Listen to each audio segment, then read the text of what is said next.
मैं प्रत्युष कौशल आज आपके लिए अति महत्वपूर्ण जानकारी लेकर आया हूं। आज मैं उन छात्र छात्राओं के अंदर जो कन्फ्यूजन है इंग्लिश ग्रामर के बारे में, उसको मैं आज क्लियर करने जा रहा हूं। सबसे पहले किसी भी छात्र छात्राओं को इंग्लिश ग्रामर को पढ़ने के लिए पुस्तक के विषय में कोई जानकारी नहीं होती है कि हम कौन सा किताब पढ़ें, कौन सा बुक लें। अक्सर देखा गया है कि इंग्लिश जो पढ़ना चाहते हैं, इंग्लिश ग्रामर में महारत हासिल करना चाहते हैं, उन बच्चों में राइटर को लेकर बहुत ज़्यादा कन्फ्यूजन होता है कि इंडियन राइटर की बुक पढ़ी जाए या फॉरेन राइटर की बुक पढ़ी जाए। तो ये समस्या को हमने बहुत देखा है। बच्चे अक्सर कंफ्यूज्ड होते हैं। तो मैं इसी विषय पर आज चर्चा करने जा रहा हूं कि हमें फॉरेन राइटर पढ़ना चाहिए या इंडियन राइटर पढ़ना चाहिए इंग्लिश ग्रामर के लिए स्पेशली। तो ऐसा मेरा मानना है कि जो इंग्लिश लैंग्वेज है वह एक फॉरेन लैंग्वेज है, विदेशी भाषा है। तो कहीं ना कहीं यह भाषा की जानकारी हम लोगों को है, लेकिन यह भाषा हमारे ब्लड में नहीं है।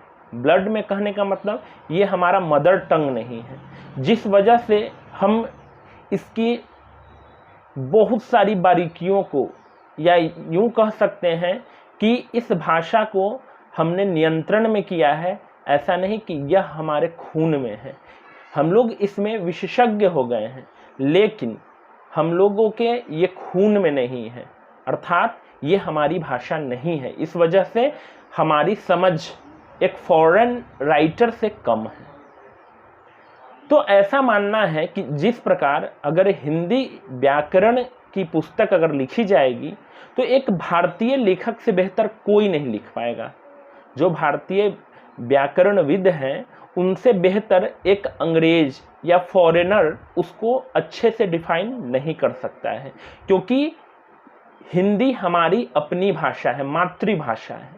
और जितना हम अपनी भाषा को लेकर सहज रहते हैं उतना हम विदेशी भाषा को लेकर नहीं रहते हैं। इस वजह से मेरा मानना है कि यदि आप हिंदी व्याकरण पढ़ना चाहते हैं तो हिंदी राइटर को ध्यान में दें, उनकी पुस्तकों को पढ़ने का प्रयास कीजिए, ताकि वो अति सूक्ष्मता से उसके बारे में जानकारियां वो प्रदान करेंगे और आप भली भांति समझ भी सकते हैं। ठीक उसी प्रकार यदि आप इंग्लिश ग्रामर में महारत हासिल करना चाहते हैं तो आप फॉरेनर राइटर को, अर्थात विदेशी लेखक को प्राथमिकता दें, प्रायोरिटी दीजिए।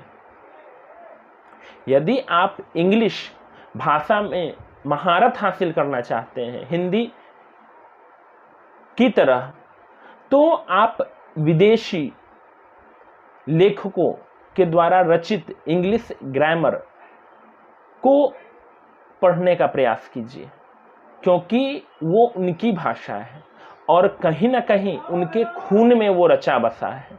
इस वजह से वो जितना बेहतरी के साथ वो किसी भी कॉन्सेप्ट को दे सकते हैं उतना एक इंडियन राइटर नहीं दे सकता है।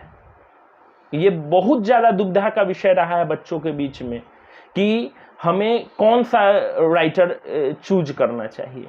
लेकिन मैं यहाँ स्पष्ट करना चाहता हूँ, ऐसा मेरा मानना है कि हिंदी को एक हिंदुस्तानी से बेहतर कोई भी डिस्क्राइब नहीं कर सकता है, और एक विदेशी इंग्लिश को जितना डिफाइन कर सकता है उससे बेहतर एक भारतीय नहीं।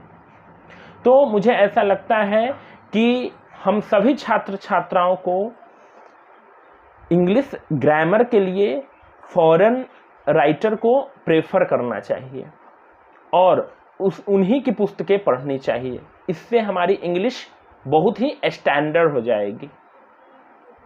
ऐसे तो बहुत सारे राइटर हैं जिन्होंने पुस्तक को लिखा है, जैसे रेन एंड मार्टिन हो गया, थॉमसन एंड मार्टिनेट हो गया। लेकिन मुझे ऐसा लगता है कि एक शिक्षक होने के नाते मैंने पाया कि जो रेन एंड मार्टिन का लैंग्वेज है वो बहुत ही सिंपल है।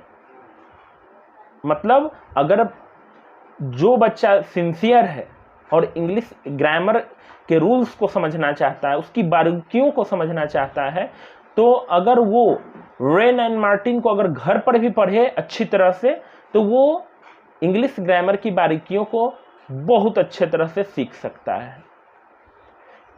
क्योंकि इंग्लिश फॉरेनर लोगों का लैंग्वेज है और वो बेहतर डिफाइन इन सारी चीज़ों को किया है। तो इस वजह से मेरे अनुसार आप लोगों को इंग्लिश ग्रामर की जब भी पुस्तक लेनी हो तो इंडियन राइटर ना लेकर फॉरेनर राइटर लेंगे, और हिंदी व्याकरण पढ़नी हो तो हमेशा भारतीय लेखकों के द्वारा रचित ही पुस्तकें पढ़ें। मुझे ऐसा लगता है कि आप सभी लोग इस वीडियो के माध्यम से यह समझ पाए होंगे कि हमें किस तरह से विषयों के लेखकों के बारे में नज़रिया और एक कॉन्सेप्ट होना चाहिए कि कौन बेहतर तरीके से हमें समझा सकता है।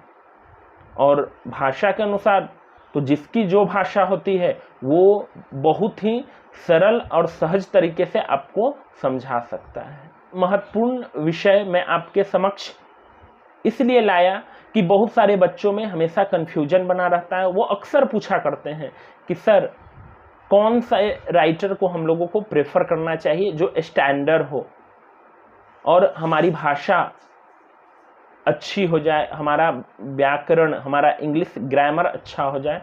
तो मैंने इन सारी चीज़ों को देखते हुए मैंने ये वीडियो के माध्यम से मैं आप लोगों को मार्गदर्शन किया कि हमें कौन सा राइटर का सिलेक्शन करना चाहिए। वीडियो देखने के लिए बहुत बहुत धन्यवाद।